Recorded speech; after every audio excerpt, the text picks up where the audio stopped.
విజయ్ కుమార్ గారి కుటుంబానికి ప్రత్యేకమైన వందనాలు. మ్యారేజ్ మినిస్టర్ గారికి, అలాగే వేదిక అలంకరించిన సేవకులకు ప్రత్యేకమైన వందనాలు. చేరు వచ్చిన మీ అందరికీ హృదయపూర్వక వందనాలు.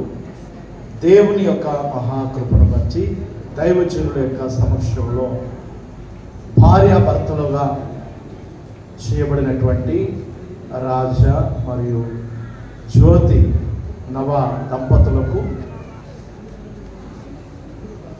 నా యొక్క ప్రత్యేకమైనటువంటి శుభాకాంక్షలు వారికి తెలియజేస్తూ ఉన్నాను. దేవుడు రాబోయే దినాలలో వారిని చక్కటి ఆశీర్వాదాలతో, వారి ఉద్యోగ విషయంలో, అలాగే ఆరోగ్యంతో, పిల్ల పాపలతో చక్కగా వారిని వర్ధింప చేయాలని నేను మనసారా కోరుకుంటున్నాను. బాబు కాసేపు కొద్ది నిమిషాలే, ఎక్కువ కాదు, 3 or 4 minutes మాత్రమే. నేను గ్రీటింగ్స్ తెలియజేసి ముగించేస్తాను. ఆల్రెడీ వివాహం అయిపోయింది కనుక. ఇక్కడ ఉన్నటువంటి నవదంపతులతో పాటు ఇక్కడ చాలామంది వివాహమైనటువంటి భార్య భర్తలు ఇక్కడ ఉన్నారు.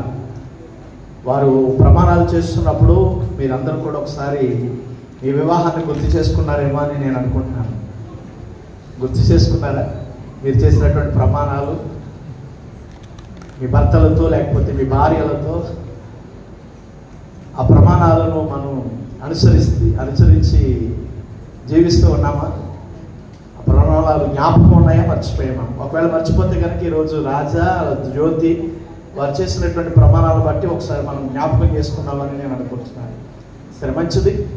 భార్యాభర్తలుగా చేయబడినటువంటి వారు ఏ విధంగా వారు ఉండాలి, ఏ విధంగా వారు ఉంటే వారి యొక్క జీవితాలు ఆశీర్వాదకరంగా, దీవెనకరంగా ఉంటాయి అనేది మనం ఆలోచన చేయాలి. కేవలము ఈరోజు ఇక్కడ నిలబడి, డయాస్ మీద నిలబడి మాట్లాడిన దేవుని సేవకులు ఈరోజు వివాహం చేసుకున్నటువంటి దంపతులను ఉద్దేశించి మాత్రం కాదు. ఈ మాటలు వారికి మాత్రమే కాదు, ఇక్కడ ఈ పరిశుద్ధ దేవాలయంలో చేరి ఉన్న భార్యాభర్తలకు ఉన్నటువంటి ప్రతి ఒక్కరికి కూడా ఈ మాటలు వర్తిస్తాయి. అవునంటారా, కాదంటారా? కేవలం వారికేనా మనం వేసే బాణాలు? కాదు, ఇక్కడ చేరి ఉన్న భార్యాభర్తలుగా ఉన్నటువంటి మనందరికీ కూడా ఈ మాటలు వర్తిస్తాయి. సో బైబిల్ గ్రంథం నుంచి 2 కుటుంబాలను నేను 2 మాటల్లో మీకు చూపించి నేను ముగించేస్తాను.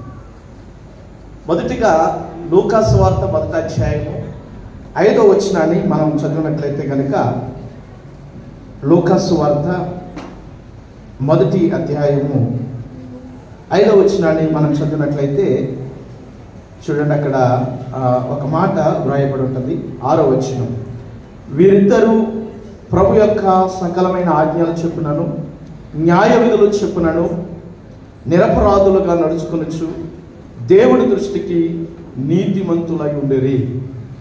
దేవుడి పరిశుద్ధమైన వాక్యము దీవించును గాక. ఇక్కడ మనం గమనిస్తే ఎవరు వీరిద్దరు? జకరియా, ఎలీషబెత్. వీరిద్దరూ కూడా ఎలా ఉన్నారంట? వీళ్ళు భార్యాభర్తలు. వీళ్ళెవరు? భార్యాభర్తలు, దేవుని యొక్క పరిచర్య చేసేటువంటి దంపతులు. వీరిరువురు కూడా ఎలా ఉన్నారంట? చక్కటి మాటలు ఇక్కడ రాయబడినాయి కదా. ప్రభు యొక్క సకలమైన ఆజ్ఞలు చెప్పున, న్యాయ విధులు చెప్పున నిరపరాధులుగా నడుచుకొనుచు దేవుడి దృష్టికి ఏమైనారు? నీతిమంతులై ఉన్నారు.